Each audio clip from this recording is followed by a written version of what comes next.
Web music में आपका स्वागत है। वेब म्यूजिक चैनल को सब्सक्राइब करने के लिए सब्सक्राइब के लाल बटन को दबाएं और नए नए गानों को सबसे पहले सुनने के लिए घंटी को दबाएं। एक जानी के पति प्रदेश बड़े बड़ी दुख में बड़ी कैसे कहतरी अपन दुख दर्द कैसे चैत में आ जइता ए राजा जी चैत में आ जइती ए राजा जी कुछ दिन संगे घर ही बिता जइती चैत में आ जइती ए राजा जी चैत में आ जइती ए राजा जी कुछ दिन संगे घर ही बिता जइती चैत में आ जइती ए राजा जी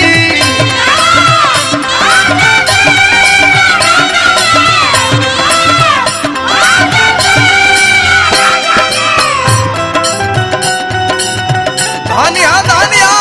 ए महेश परदेसी जी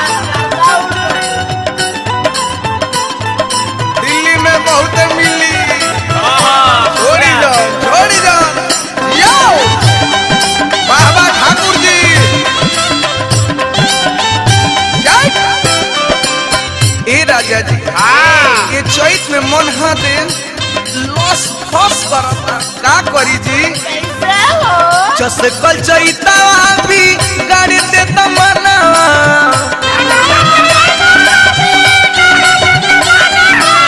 कभिले बतासा खानी सगरु बदना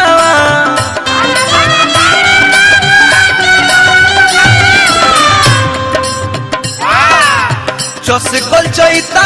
भी गाड़ी दे तमन्ना कभिले बतासा खानी सगरु बदना आके मुरझाई देह के छोड़ा जइता चैत में आ जइता ये राजा जी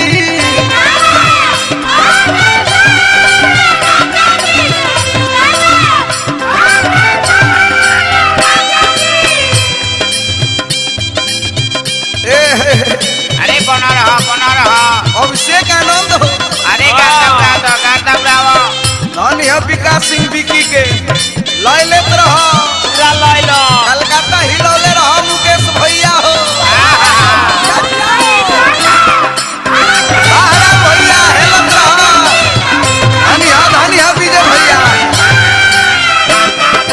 ये मुकेश यादव जी ये अभिषेक आनंद जी ये संजीव जी वरुण हो और अतिया कहतिया रात भर खटनी होई दिनवा में कटनी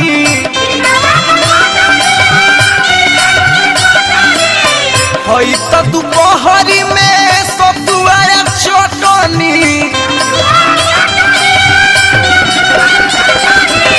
रात भर खटनी होई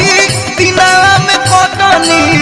होई त दोपहरी में सतुआ चटनी आइल सीजन बावे हाथ बाटा जइता आइल सीजन बावे हाथ बाटा जइता चैत में आ जइता ये राजा जी चैत में आ जइता ये राजा जी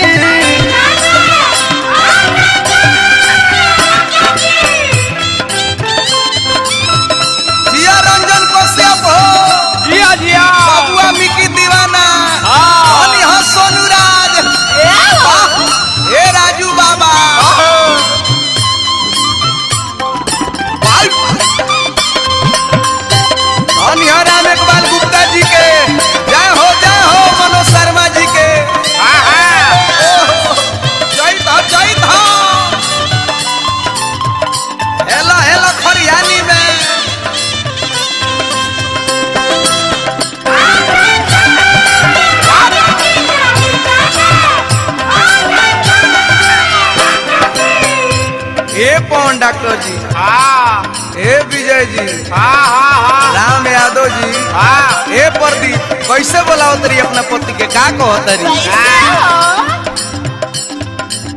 महेश परदेसी आजा छोड़ी परदेसवा,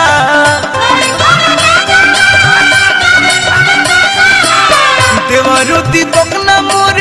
बुझे कलेसवा,